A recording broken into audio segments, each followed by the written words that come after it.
Assalamualaikum sahabat YouTube, apa kabar? Alhamdulillah, semoga saja Anda selalu dalam keadaan sehat walafiat ketika menonton video dari saya. Kali ini saya akan mengetengahkan bagaimana cara memanfaatkan AC yang ada di rumah ketika sudah rusak dan tidak terpakai, ketimbang kita jual pada pengepul barang-barang bekas. Sebaiknya kita manfaatkan apa yang ada saat ini Anda lihat di video dari saya. Ini adalah AC indoor. Artinya AC ini yang sering biasanya berada di dalam kamar ataupun ruang-ruang tertentu. Sahabat, AC indoor ini bisa kita manfaatkan atau kita rubah menjadi kipas angin dengan kontrol melalui remote yang telah dipergunakan sesuai dengan merek daripada indoor tersebut. Apa saja dari bagian yang bisa dimanfaatkan dari AC indoor tersebut? Mari kita lihat lebih dekat lagi apanya yang diambil dan apanya yang dimanfaatkan. Pertama-tama kita harus membuka unit indoor ini dengan perangkat yang ada di dalamnya. Nanti bisa kita ambil adalah bagian perangkat elektroniknya di sini ya sahabat ya. Ini harus kita buka dahulu. Sahabat, ini kita copot dahulu agar nanti kelihatan apa saja komponen yang terpasang di dalamnya. Nah, ini hanya sebagian kecil saja dapat saya perlihatkan di sini.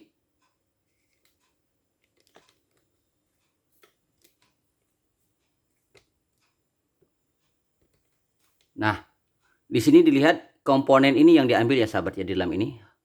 Jadi harus dibuka dulu skrup-skrup yang ada yang terpasang pada bodi indoor tersebut.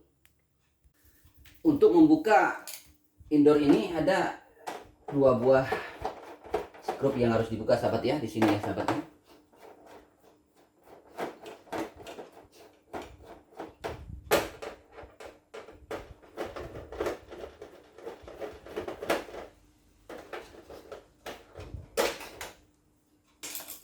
Ini langsung saja sahabat ya, copot begini.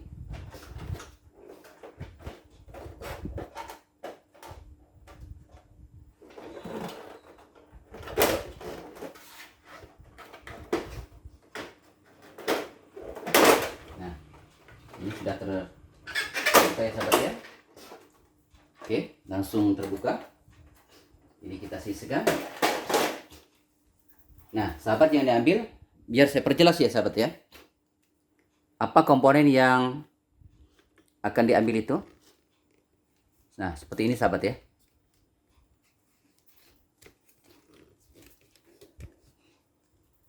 Nah, ini komponennya sahabat. Jadi nanti ini kita copot ya sahabat ya.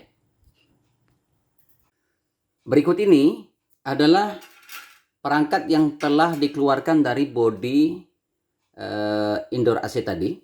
Dan di sini ada kelihatan, di sini adalah motor penggerak untuk pemutar baling-baling ataupun blower yang ada di dalam perangkat indoor tadi. Nah, ini komponennya seperti ini sahabat ya.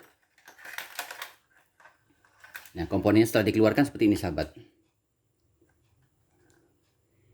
Jadi inilah nanti yang kita ambil sebagai perangkat utama untuk menggerakkan baling-baling. Nah, ini motornya seperti ini sahabat ya. Anda bisa lihat. Ini sudah saya sambung dengan kabel AC ya sahabat ya. Jadi nanti tinggal kita coba bagaimana pemanfaatan daripada rangkaian elektronik daripada indoor AC tersebut. Apa saja perangkat yang dibutuhkan berikutnya? Berikutnya adalah kita memerlukan perangkat baling-baling seperti ini sahabat ya. Nah, baling-baling ini bisa kita dapatkan di tempat penjual barang-barang bekas ya sahabat. Ini baling-baling bekas kipas angin. Nah, ini nanti kita pasangkan di sini sahabat ya, di motor ini. Seperti ini sahabat ya. Pasangkan di sini. Cuma mungkin ada sedikit kendala karena putaran daripada motor ini berbeda dengan putaran motor daripada baling-baling ini. Kalau baling-baling ini memutar adalah arah kiri ya sahabat. Sedangkan motor daripada baling-baling indoor ini berputarnya berlawanan arah. Jadi sehingga nanti dia akan memutar berbeda arah. Nah, disinilah problem yang timbul. Bagaimana cara mengatasi hal tersebut agar fungsinya nanti akan meniupkan udara. Jadi tidak menyedot ya sahabat ya. Jadi nanti yang perlu kita rubah adalah baling-baling ini ya sahabat ya. Kita rubah posisi. Kalau Anda lihat dari samping seperti begini ya sahabat ya, miringnya. Nah, miringnya nanti diubah ya. Itu sahabat. Tapi sebelum itu kita lakukan, kita uji coba dahulu. Bagaimana kelihatan fungsi daripada peralatan ini. Baiklah, berikutnya segera kita coba. Pertama-tama yang harus kita lakukan adalah memasang baling-baling ini. Kita coba dahulu, kita kencangkan skrupnya supaya tidak copot ya sahabat. Nah, setelah itu ini ada remote yang bisa kita pergunakan untuk mengontrol kecepatan.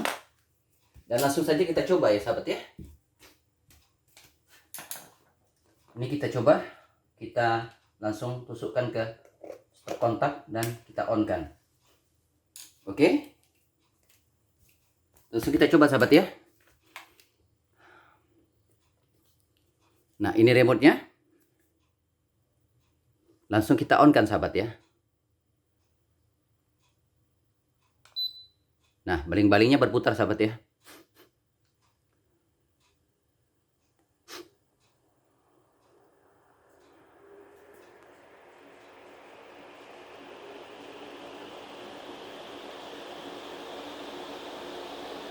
Nah, kelihatan masih berputar.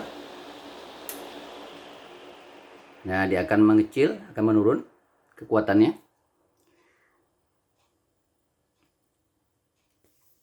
Berikutnya, pada remote ini sudah nampak tertulis untuk kecepatan fan ya, fan speed ya. Sahabat, ini fan speed. Bisa kita tingkatkan kecepatannya seperti itu ya sahabat ya. Itu putarannya bisa Anda lihat seperti itu. Kita naikkan kecepatannya. Nah, bisa Anda lihat dia berputar. Bisa kita cepatkan lagi atau kita kurangi. Makin laju ya sahabat ya. Makin laju dan turun.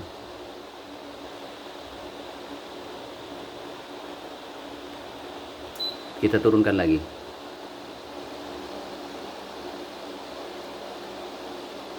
Kita turunkan lagi.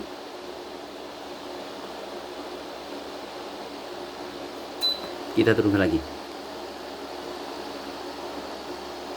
Oke sahabat ya, langsung setelah sudah terbukti komponen ini berfungsi, kita matikan saja ya sahabat ya.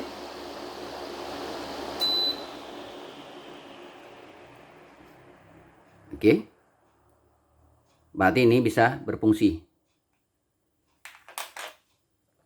Nah, langkah berikutnya adalah kita harus membuat sebuah box dari bahan polywood atau bahan apa saja, dari papan biasa juga bisa. Nanti baling-baling ini bisa kita simpan di dalam box tersebut dengan kendali remote untuk menghidupkan dan mematikannya. Nah, di sini mungkin sedikit ada inspirasi juga buat rekan-rekan. Kita bisa memanfaatkan AC outdoor-nya. AC outdoor-nya itu yang kita ambil adalah kisi-kisi daripada AC-nya juga ya. Maksud saya kisi-kisi daripada blower-nya. Ya, ini seperti ini sahabat ya. Bisa Anda lihat seperti ini sahabat. Nah, ini bisa kita manfaatkan nanti ini bisa difungsikan sebagai penutup atau pengaman daripada baling-baling yang kita uji coba tadi, sahabat. Nah, mungkin bisa segera kita untuk melaksanakan pembuatan daripada baling-baling ataupun kipas angin dari AC bekas dengan kontrol remote. Baiklah sahabat, beberapa peralatan yang kita butuhkan untuk membuat kipas angin dari bekas indoor yang tidak dimanfaatkan sudah siap. Namun untuk mempersingkat waktu agar tidak terlalu panjang dari video yang saya ketengahkan ini, dalam pembuatan video ini akan saya bagi dua. Video pertama dan video kedua nanti bagaimana pembuatan peralatan yang saya sebutkan tadi. Sahabat, kalau Anda suka dengan video dari saya, jangan lupa dukung terus channel ini agar bisa tumbuh dan berkembang, dan saya berusaha untuk memberikan video-video inspirasi yang semoga saja berguna dan bermanfaat tentunya. Jangan lupa like, komen, dan subscribe. Sampai jumpa di video kedua. Wassalamualaikum warahmatullahi wabarakatuh.